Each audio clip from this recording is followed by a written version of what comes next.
Who is Lily Phillips? Why did you want to make a documentary about her? So Lily Phillips is a porn star and adult content creator who makes the majority of her living off of OnlyFans. I came across a podcast clip of Bonnie Blue, who's another adult content creator, talking about a stunt her and Lily had done at Nottingham University, where they were inviting freshers to come and have sex with them, and they were filming that for OnlyFans content.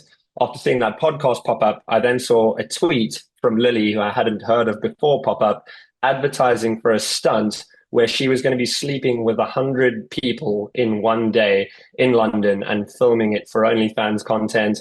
Happened to see that at a time where we were looking to pivot into the documentary world and thought this is a really interesting story.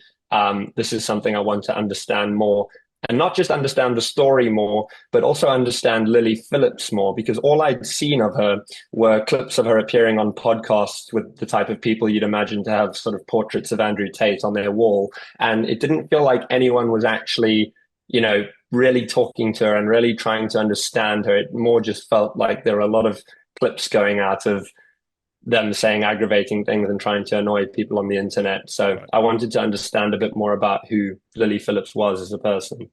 So you make this, you go and you set about making this piece. And at the start of the film, it's sort of slightly jokey and jovial and seems to be taking the mick out of a bit about out of you because this is slightly uncomfortable for you to be shown the sort of the how can we put this carefully on the radio, the accoutrement that she might be using in some of her videos.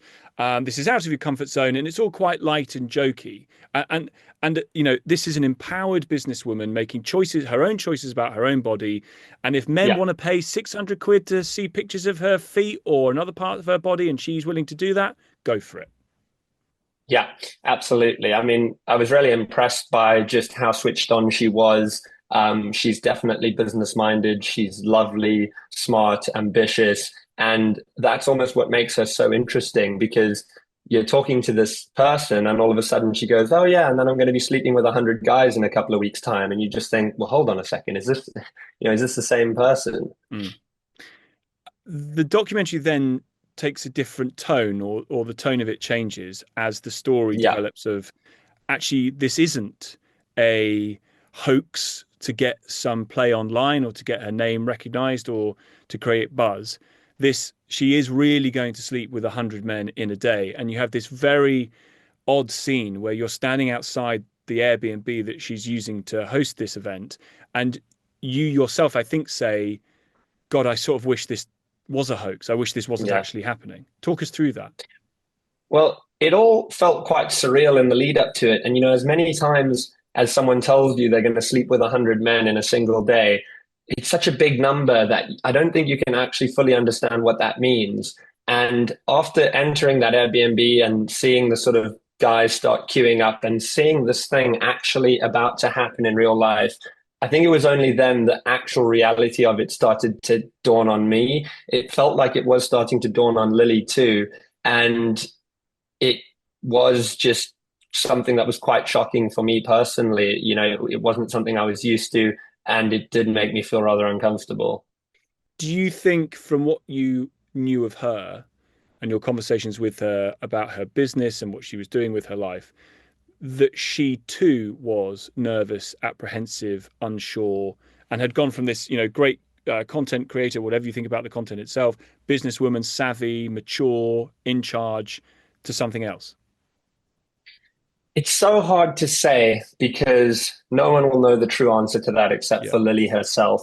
But it certainly felt like on that day, for one of the first times, I saw someone who seemed a bit more vulnerable, a bit more nervous, and not so sure of what they were doing compared to the person I'd been speaking to in all the lead up of the documentary. In the lead up, it was, oh, this is my fantasy. I'm not worried at all. It's going to be amazing. But I could definitely sense a bit more tension and a bit more apprehension on the day itself. Because the big question that I think everyone is asking is, why on earth did she do this? And again, she knows the real answer. But Yeah. from what you show in the documentary, or at least you sort of allude to, is money isn't necessarily the answer because she's making a packet from OnlyFans, right? I mean, she's got to be making Yeah. millions. she's making a huge amount of money. And strangely, it didn't feel to me like she was massively money motivated. She's obviously a very successful person, but she wasn't flashy. I didn't get to her house and see designer handbags and expensive jewelry lying all over the place. She's quite conservative, I think, with how she, spends her money. To me, it felt like either A, what she says, this is her fantasy and this is something she really enjoys, or B, I think she has a desire to be notable and to be well known. She spoke a lot about how cool it would be to hold the world record for sleeping with over 994 guys in a day, making it 1,000 is what Mhm. that's what she wants to do next. So she spoke a lot about that. Wouldn't that be cool to hold a world record? But it really didn't feel like to me that her actions are entirely money motivated. It's an open-ended question that leaves is left hanging, I think, at the end of the doc, which is, do you really believe her when she says, "This is my fantasy. This is what I want to do. I get enjoyment out of this," when she sleeps with 100 guys in 24 hours? I think it's so interesting. And I think it's actually such a nuanced point. And I think that's what's been missed by a lot of the commenters online, as it so often is. There's quite a few different schools of thought going around, and everyone is so sure in their sort of conclusion of this documentary. On the one half, you've got people saying that she's soulless and this is terrible, and how can she do this? On the other hand, we've got people saying it's liberating. She's a businesswoman, but I think there is so much more nuance to things than we often give credit for. I think at times she definitely feels, oh God, like, what am I doing? Am I making a mistake with my life? Am I going to regret this someday? And I think at times she goes, this is brilliant. I'm making loads of money. I'm becoming extremely famous. I have all the time in the world to do what I want because I have a career that allows me to do that. So, I think there's a lot of nuance to it. The main question I actually wanted to get to with her, which I tried to in the documentary, but I still don't feel like we fully got there, was, has Lily Phillips fully thought about the consequences of her actions? Has she considered fully what her career and what she's doing now is going to mean in years to come?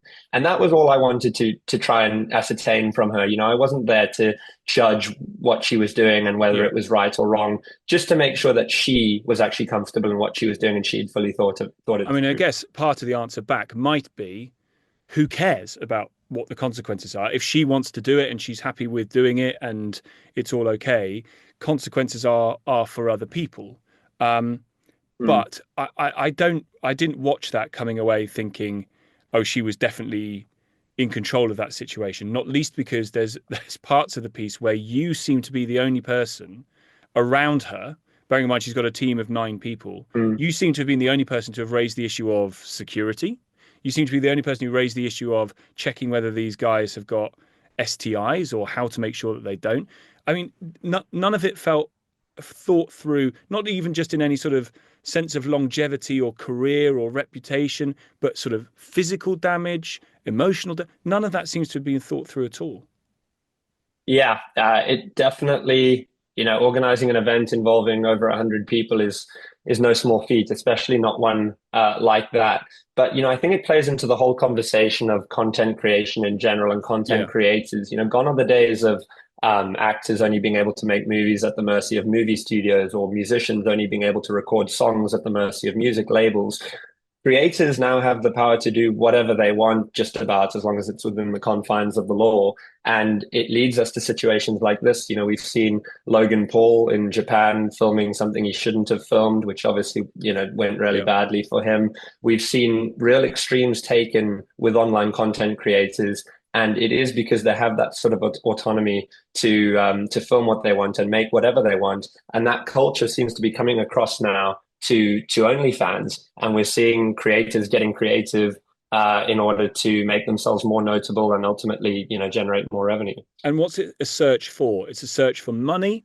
It's a search for possibly fame. It's a search for relevance, isn't it? I Really? think so. I think probably, all of the above. I think she's an ambitious person. I think this is the career she's chosen and she wants to be the best at it.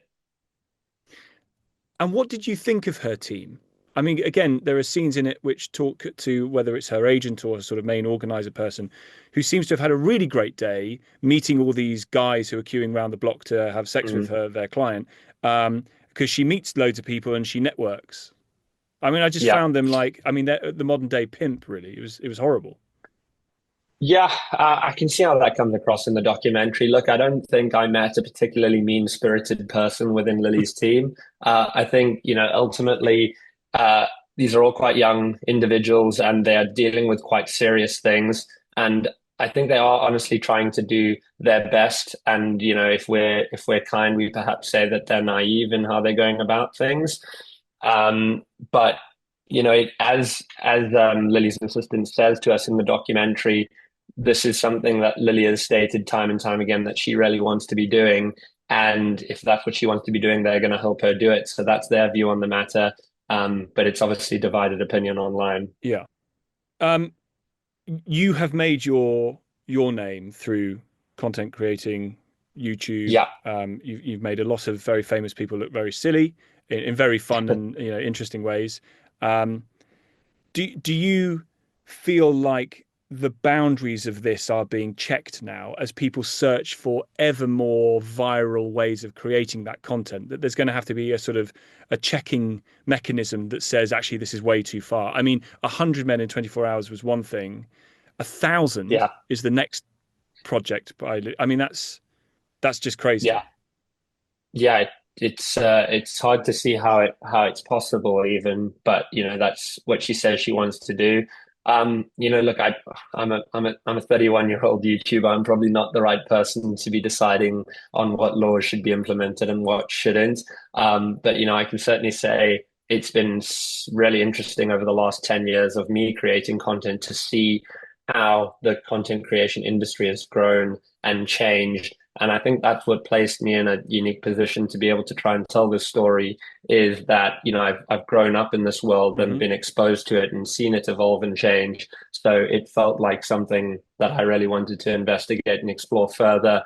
But I don't know, to be honest with you. I don't know where the line is drawn. It's a really tricky thing with liberty and with the freedoms Yeah, that we're quite, afforded quite. nowadays. It's, we who makes the rules and where is the line drawn? I mean, what she did on the 19th of October was completely legal. There were no laws broken, Hmm. so it's a tricky one. But I'm happy I'm not the person who has to make that legislation. Do you view her as a victim, and if so, of what? No, I don't. I don't view her as a victim. I mean, I've only been able to, I don't have all the information. I only have what she has to tell me, and I have to go on that. But from all that I know is she started posting to OnlyFans when she was in university. She then dropped out of university because she was doing so well from it, and that progressed into her porn career and into her OnlyFans career. And from everything she tells me, her parents know what she does. They Yeah, are at peace with it. yeah. God. She's at peace with it. So I've only got her word to go on. I mean, she didn't seem at peace with anything at the end of that day. I mean, she looked Yeah, broken and defeated and actually traumatized. And there was descriptions of what I guess therapists might call disassociation. yeah, It was horrific to watch. I don't know how it yeah. was to be It in the was. room and to film it.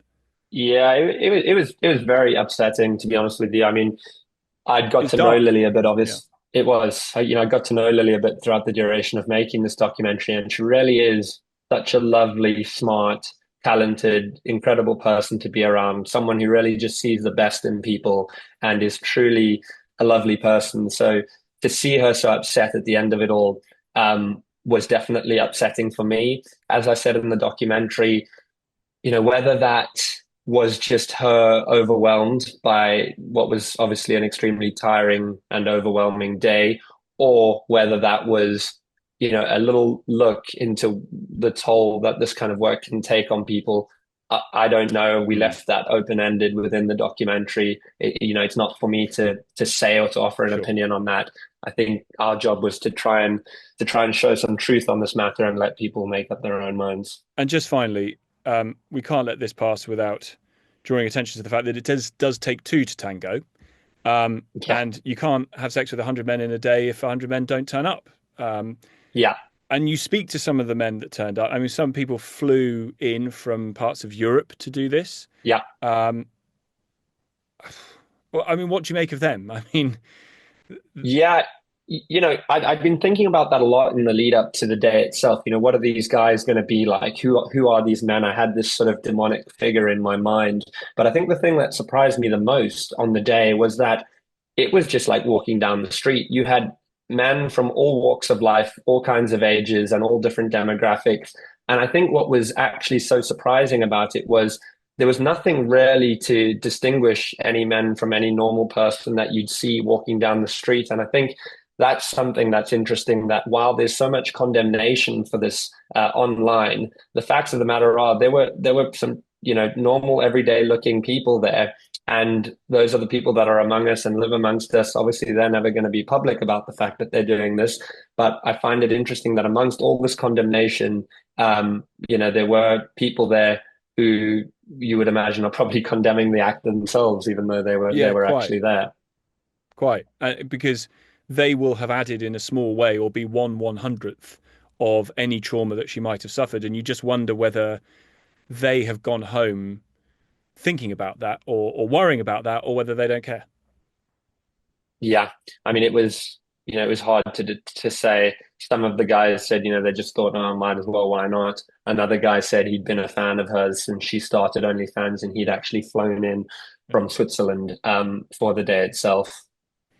Are you going to film her attempt to have sex with 1,000 men in 24 hours? Is that something that you'd want to do? No, we have no plans to. I think, we wanted to tell a story here about a bit more insight into who who Lily Phillips was. As I said, I think up to this point, all we'd seen of Lily was podcast appearances and clips Yeah. here or there where no one was taking the time to actually talk to her like a human being. It was just, oh, you're going to be doing this with this many men, or aren't you such a this, that, or the next thing?